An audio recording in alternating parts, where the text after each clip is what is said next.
ఇంకోటి కాంగ్రెస్ జనతా పార్టీ ఉద్యమం లాగా దాని తర్వాత E20 జనతా పార్టీ అని ఒకటి ఏర్పడింది. ఇప్పుడు రిజర్వేషన్ హటావ్ ఆందోళన పెద్ద ఎత్తున దీనికి ఆల్మోస్ట్ నిన్న 4 మిలియన్ ఫాలోవర్స్ ఉన్నారు. ఇప్పుడు ఎంతమంది ఉన్నారు ఒకసారి చూద్దాం మనం. ఇప్పుడు 5.4 మిలియన్ మెంబర్స్ ఫాలోవర్స్ అయ్యారు. రిజర్వేషన్ హటావ్ ఆందోళనకి 5.4 మిలియన్ మెంబర్స్ ఫాలోవర్స్ అయ్యారు. సో ఇట్లా ఇది కూడా చాలా పెద్ద ఎత్తున పోతుంది. దీనికేమో బీజేపీ పార్టీ చేస్తుంది, ఆ బీజేపీ పార్టీ కావాలని పెట్టిస్తుంది అని చెప్పి ఒక చర్చ కూడా జరుగుతుంది. రిజర్వేషన్ హటావ్ ఆందోళన CJP తరాలో మరో ఆన్లైన్ ఉద్యమం.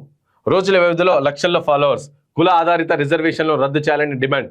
One nation one identity Indian దీర్ఘకాలిక లక్ష్యం అని చెప్పేసి ఈ విధంగా జరుగుతుంది. సో కాబట్టి ఓకే ఫైన్, మేము కూడా రిజర్వేషన్కి వ్యతిరేకమే. సో కాబట్టి ఆర్థిక రిజర్వేషన్లు అమలుపరచండి. ఎవరైతే ఆర్థికంగా వెనుకబడ్డారో వారికి అలాంటి రిజర్వేషన్లు పెడితే బాగుంటుంది. సో ఈ రిజర్వేషన్ హటావ్ ఆందోళన బాగుంది, రిజర్వేషన్ తీసేయండి. దాంతోపాటు కుల వివక్షను కూడా తీసేసేయాలి.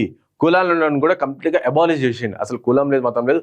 సో వన్ నేషన్ ఇండియన్, అంతే ఇండియన్ అనేది ఒకటే. దానికి సంబంధించి ఒకవేళ సరే మీకు రిజర్వేషన్ ఇవ్వాలంటే ఆర్థిక పరంగా ఎవరైతే మీరు ఒక లైన్ ఏర్పాటు చేయండి, ఆ లైన్ కింద ఎవరైతే వాళ్ళందరికీ రిజర్వేషన్స్ కల్పించండి. ఎవరైనా సరే అందులో కులమే వద్దన్నప్పుడు కులాల పేర్లు కూడా నేను తీసుకురావాలి దలుచుకోలేదు. కాబట్టి కంప్లీట్గా కులాన్ని అబాలిష్ చేయండి. క్యాస్ట్ బేస్డ్ రిజర్వేషన్ తీసేయాలని అంటారు. క్యాస్ట్ని తీసేయండి, క్యాస్ట్ బేస్డ్ రిజర్వేషన్ కంప్లీట్గా తీసేసి ఆర్థికంగా ఎకనామికల్గా ఒక రిజర్వేషన్ ఏర్పాటు చేయండి. ఎవరైతే ఎకనామికల్గా వీక్గా ఉన్నారో, ఎవరైతే ఆర్థికంగా వెనుకబడి ఉన్నారు వాళ్ళ పరంగా రిజర్వేషన్, పైసలు ఉన్న వాళ్ళందరూ కూడా పైసలు పెట్టండి, వాళ్ళకి రిజర్వేషన్ కంప్లీట్గా క్యాన్సిల్ చేసేయండి. ఎవరైతే ఈ విధంగా చేయండి. అది చేయరు, అలాంటి చేయరు. క్యాస్ట్ని తీసేయడం కానీ రిజర్వేషన్ తీసేస్తా అంటారు, కానీ క్యాస్ట్ని తీసేయండి అంటే క్యాస్ట్ని తీసాడు. సమస్య ఆధారిత ఉద్యమాలు ఆన్లైన్ వేదికగా పుట్టుకొస్తున్నాయి. కాంగ్రెస్ జనతా పార్టీ ఉద్యమం విజయవంతమైన నేపథ్యంలో మరో కొత్త ఉద్యమం ఇన్స్టాగ్రామ్లో ఊపందుకుంటుంది. కుల ఆధారిత రిజర్వేషన్ రద్దు కావాలని రిజర్వేషన్లతో పాటు చాలా మంది విద్యార్థులు ఆత్మహత్య చేసుకుంటున్నారని రిజర్వేషన్ హటావ్ ఆందోళన ముందుకొచ్చింది. ఈ హ్యాండిల్కు రోజుల వ్యవధిలోనే లక్షల సంఖ్యలో ఫాలోవర్లు పెరిగారు. ప్రస్తుతం ఈ ఖాతా ఫాలోవర్లు 52 లక్షలుగా పెరిగాయి. తమ ఉద్యమానికి ఏ పార్టీ మద్దతు లేదని, ఇది కేవలం రిజర్వేషన్ విధాన్ని వ్యతిరేకించి సాధారణ పౌరుల మద్దతుతో నడిపిస్తుందని వీళ్ళు చెప్తారు. సో ఇట్లా విద్యార్థులు ఆత్మహత్యలు చేసుకుంటారు అంటే మళ్ళీ అట్లా ప్రతి ఒక్క సమస్యల పని కూడా చేయాలి కదా. రైతులు ఆత్మహత్య చేసుకుంటారు, ఏ పేపర్లో ఒకసారి చదువుతాం డీటెయిల్గా.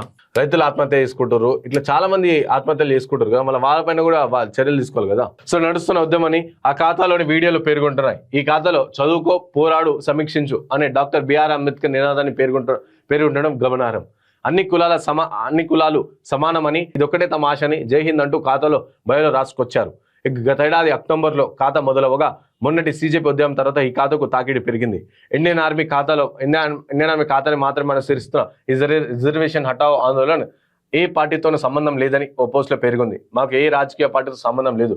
చాలా మంది పౌరుల్లాగే మేము కూడా బీజేపీ అధికారంలోకి వస్తే రిజర్వేషన్ వ్యవస్థను సమూలంగా మార్పులు వస్తాయని ఆశించాం. కానీ బీజేపీ అందులో విఫలమైంది. కాబట్టి రిజర్వేషన్ విధానాలను మరింత పరిణమించి విస్తృతమయ్యాయి అని ఓ పోస్ట్ వివరించింది. తాము విధానపరమైన ప్రతిపాదన చేస్తున్నామని, కులాధారిత వివక్షను తొలగించడమే లక్ష్యమని, నిత్య ప్రజా జీవితంలో కుల గుర్తింపు అవసరమని, ప్రభుత్వం రద్దు చేయాలని ఈ రిజర్వేషన్ హటావ్ ఆందోళన తెలిపింది. ఎవరు జాట్, గర్జర్, SC, ST ఇలా గుర్తించబడొద్దని, కులాన్ని ప్రదర్శించుకోవడం ఇల్లీగల్ చేయాలని సూచించింది. సో దీనికి మేము కూడా చెప్తాం. అంటే కులాన్ని ప్రదర్శించి చాలా మంది వాళ్ళ పేర్ల వెనుకల రావు, రెడ్డి, మేము జాట్, లేకుంటే ఏంది ఠాకూర్, ఇట్లా ఈ విధంగా పెట్టుకుంటారో సో అలాంటి కూడా పెట్టుకోదు.